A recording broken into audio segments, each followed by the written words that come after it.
नमस्कार मित्रांनो, लग्नाची बेडी या मालिकेच्या 3 ऑगस्टच्या भागात आपल्याला पाहायला मिळणार आहे. पिंकी राघवला खूप काही सांगत असते तर कृष्णा लगेच राघवला म्हणते, तू तुझ्या मडक्याला एवढं टेन्शन देऊ नकोस. ती काय म्हणाली ते आपण तुला सांगतो. ती असं म्हणाली की जेव्हा माणसाचं तोंड दुधाने भाजतं तेव्हा माणूस ताकसुद्धा फुंकून पितो.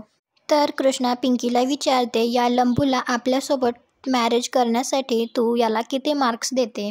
तर पिंकी म्हणते, यांना दिले 100 पैकी 100 मार्क्स. 100 नंबरे भाऊजी. इकडे राजश्री आणि रत्नाकर घरी परत आलेले असतात. तर राजश्री सिंधू असा आवाज देतच तिच्याकडे जात असते. तर रत्नाकर तिला म्हणतो, ती झोपली असेल आता, नंतर देतो तिला प्रसाद. राजश्री त्याला म्हणते, मी तिला त्रास नाही देणार. मी तिला उठवते, देवीचं कुंकू लावते, प्रसाद देते आणि परत आराम करायला लावते. आणि ती तिच्या रूममध्ये जाणार तेवढ्यातच रुक्मिणी काकू येऊन तिला थांबवते. आणि ती राजश्रीला सांगते, सिंधू खोलीत नाहीये. राजश्री विचारते, मग कुठे गेली ती? रुक्मिणी काकू म्हणते, ती राघवच्या खोलीत गप्पा मारत बसली असेल. राजश्री म्हणते, बरोबर आहे तुमचं, ती राघवच्या खोलीत असेल. मी तिला भेटून येते. रुक्मिणी काकू तिला म्हणते, तू प्रवासावरून आत्ताच आली आहेस ना, मग थोडंसं फ्रेश होऊन घे, आराम कर, नंतर दे ना तू प्रसाद. औषधं पण घ्यायची असतील ना तुला, तू जेवून घे. तर राजश्री म्हणते, मी सगळं करते, तुम्ही नका टेन्शन घेऊ. गुरुजींनी प्रसाद आणि देवीचं कुंकू दिलंय आणि ते म्हणाले, तुमच्या होणाऱ्या सुनेला हे देवीचं कुंकू लावा, म्हणजे दोघांचं लग्न निर्विघ्नपणे पार पडेल. मी आलेच सिंधूला भेटून, म्हणून ती परत पुढे जायला लागते. तर तेवढ्यातच ऋतुजा येऊन त्यांना थांबवते. ऋतुजा आणि रेश्मा तिची चौकशी करतात आणि ती सिंधूला भेटण्यासाठी जाऊ नये यासाठी ते सगळे प्रयत्न करत असतात. परंतु राजश्री म्हणते की मी सगळं करणार आहे, मला फक्त एकदा सिंधूला भेटून येऊ देत. राघव आणि सिंधूचं लग्न निर्विघ्नपणे पार पडावं म्हणून आम्ही देवदर्शनाला गेलो होतो ना, आणि गुरुजींनी सिंधूसाठी हा प्रसाद दिलाय. सगळे तिला परत थांबवत असतात. तर राजश्री म्हणते, काय झालंय, सिंधू घरी आहे ना? तर रुक्मिणी काकू म्हणते, हो आहे ना, मी म्हटलं ना मगाशी ती राघवशी बोलत असेल म्हणून. राजश्री कोणाचं काहीही न ऐकता सिंधूला भेटण्यासाठी जाते. इकडे पिंकी आणि कृष्णाचं बोलणं चालूच असतं. त्यावेळी पिंकी तिला कृष्णा अशी हाक मारते आणि तेवढ्यातच राजश्री तिथे आलेली असते. त्यामुळे ती कृष्णा अशी हाक मारलेली ऐकते. त्यावेळी ती विचारते, कोण कृष्णा? त्यावेळी राघव सांगतो की या पिंकी मॅडम आहेत आणि त्या आपल्या सिंधूला कृष्णा असं म्हणतात. त्यांनी तिचं टोपण नाव ठेवलंय. तर पिंकी म्हणते, हो, आम्ही चाइल्डहुड फ्रेंड आहोत. तर राजश्री तिला विचारते, आपण कोण? त्यावेळी पिंकी तिची ओळख करून देते. तर रत्नाकर म्हणतो, मी वाचलंय तुमच्याबद्दल, तुम्ही उत्तम काम करता आणि तुमच्यासारख्या तरुण तडफदार नेत्यांची देशाला सध्या गरज आहे. तर पिंकी म्हणते, थँक्यू. माझे पप्पा नेहमी म्हणतात, आपण सगळे समाजाचं देणं लागतो. मी माझ्या परीने हातभार लावत असते, म्हणजे निदान कोशिश तरी करते. तर कृष्णा राजश्रीला विचारते, मदर्स तू कधी आली? तर राजश्री तिला म्हणते, आधी तू सांग, आम्ही देवदर्शनाला गेलो तेव्हा तू कुठे गेली होतीस? तर कृष्णा म्हणते, आपण कुठे जाणार? घरी हॉस्पिटल नाही तर देऊळ. घरी आपण आत्ता आलो, हॉस्पिटलमधनं संध्याकाळी आलो, मग राहायला काय, देऊळ. तर राजश्री म्हणते, कळलं, चांगलंय. तर कृष्णा तिला विचारते, तुमचं देवदर्शन कसं झालं? राजश्री सांगते, खूप छान झालं. कृष्णा तिला म्हणते, तुला एवढं बरं नसताना तू एवढ्या पायऱ्या चढून कशाला गेली? राजश्री सांगते, तुझं आणि राघवचं लग्न निर्विघ्नपणे पार पडावं म्हणून आम्ही देवदर्शनाला गेलो होतो.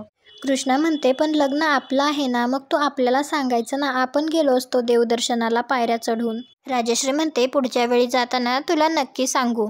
आणि ती गुरुजींनी दिलेलं कुंकू तिला लावते आणि प्रसाद देते. आणि ती कृष्णाला सांगते, सिंधू आपल्या मुलांसाठी काहीही करताना आईला त्रास कधीच होत नसतो.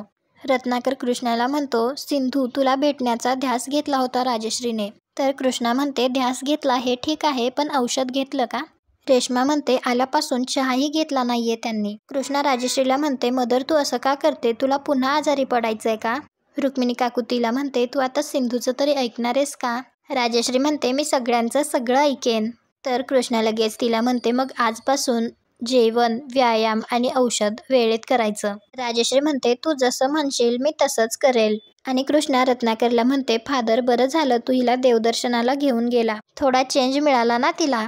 ऋतुजा हळू आवाजात काकूंना म्हणत असते, बरं झालं ही बया आली, नाहीतर राजश्री वहिनींचं काही खरं नव्हतं. तर रेश्मा म्हणते, हो ना, नशीब आता ही पिंकीसुद्धा घर सोडून निघून जाईल.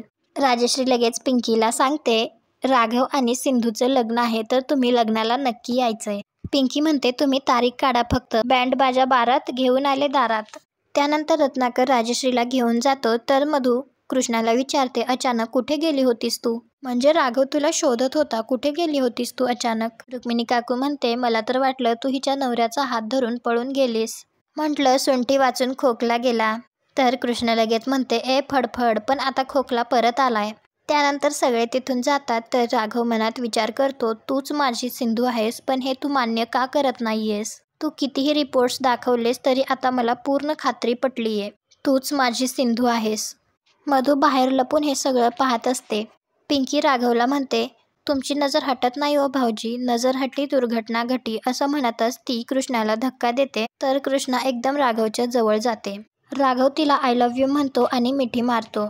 हे पाहून तर मधूला खूप वाईट वाटत असतं. ती मनात विचार करते ही परत का आली? आता आलीच आहे तर कृष्णाला तिने केलेल्या प्रॉमिसची आठवण करून द्यावीच लागेल.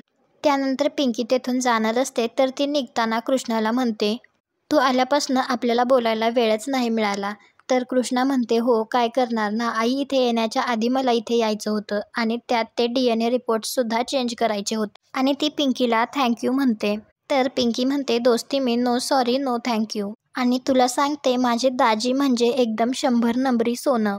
तू इथे नव्हतीस तेव्हा त्या मधुराणीने त्यांच्यावर डोरे टाकण्याचा खूप प्रयत्न केला, पण माझे दाजी ते हल्ले नाहीत, एकदम ते सिंधुमयी झालेत. आणि ती कृष्णाला विचारते गडचिरोलीला गेली होतीस, तिथे काय काय झालं आणि माझी भाची कुठे आहे? तर कृष्णा सांगते तुझ्या माणसांनी दिलेली इन्फॉर्मेशन एकदम करेक्ट होती, पण मी तिथे पोचायच्या आधीच त्यांनी सावीला दुसरीकडे हलवलं होतं, त्यामुळे सावी कुठेच सापडली नाही.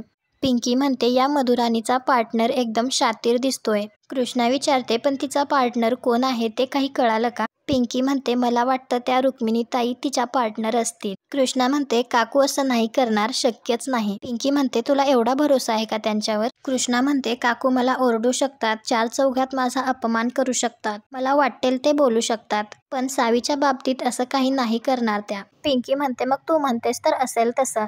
कृष्णा तिला म्हणते तुला सावीबद्दल काहीही माहिती मिळाली तर मला लगेच सांग. पिंकी म्हणते डोंट वरी, मला जी काही माहिती मिळेल ती तुझ्यापर्यंत थेट पोचवणार आणि मी माझ्या परीने तपास घेत राहील. त्यावेळी राघव मागे येतो तर कृष्णा त्याला म्हणते काय लंबू, तू आपल्या फ्रेंडला बाय सुद्धा नाही केलं. पिंकी राघवला म्हणते माझ्या बेस्टीची काळजी घ्या आणि स्वतःच्या जीवाला सुद्धा जपा. तर राघव तिला म्हणतो तुम्ही सुद्धा स्वतःची काळजी घ्या, it was a pleasure meeting you. तर पिंकी लगेच म्हणते इंग्लिशमध्ये ऐकल्यानंतर कसं असं मुळूमुळू वाटतं ना, भावना पोचत नाहीत, मराठीतून बोलल्यावर कसं असं थेट हृदयाला भिडतं. तुम्हाला भेटून आनंद वाटला, आहाहा, कान बघा ना एकदम तृप्त होतात. खूप बोलले का मी? टॉक टाईम संपला आता माझा, जाते आता माझ्या धनींकडं आडगावला रिचार्ज करायला, बाय. आणि पिंकी तेथून जाते. त्यानंतर लगेच राघव कृष्णाला विचारतो मला खरं सांग, पिंकीने इथे आल्याची जी काही स्टोरी सांगितली ती खोटी होती ना? कृष्णा त्याला म्हणते असं काय करतोस, आपल्याला माहिती आहे आपण इथे नसताना तू काय काय केलं, तुझे सगळे पराक्रम आपल्याला कळलेत. तुझ्या मडक्यात अजून पण कन्फ्युजन आहे ना की आपण सिंधू का कृष्णा? आपण तुला फुल अँड फायनल सांगतो, आपण कृष्ण आहे. आता पुन्हा जर तू आपल्यावर डाऊट घेतला तर आपण हे डील तोडून फोडून निघून जाऊ. आपण तुझी पर्वा करणार नाही आणि तुझ्या मदरची सुद्धा केअरटेकिंग करणार नाही. चालेल का तुला? थिंकिंग करून सांग, काही घाई नाही. तू सगळीकडे असा अँग्री मॅनचा चेहरा घेऊन का फिरत असतो? जरा हस ना, किती क्यूट दिसतोस. आणि आजचा भाग इथेच संपतो. पुढील भागात आपल्याला पाहायला मिळणार आहे कृष्णा राजश्रीला म्हणते मदर सॉरी, पण आपण हे लग्न आता नाही करू शकत. त्यानंतर मधू कृष्णाला म्हणत असते मला डबल क्रॉस करण्याचा प्रयत्न करू नकोस, राघव फक्त माझा आहे हे कायम लक्षात ठेवायचं. कृष्णा तिला म्हणते आता तू बघच, तू त्या सिंधुबिंदू बरोबर काय केलं ते सगळं आपल्या लक्षात आहे. तुम्हाला हा भाग आवडला असेल तर व्हिडिओला लाईक करा. पुढे काय होईल हे पाहण्यासाठी आपल्या मराठी मालिका या चॅनलला सबस्क्राईब करा. भेटू उद्याच्या भागात.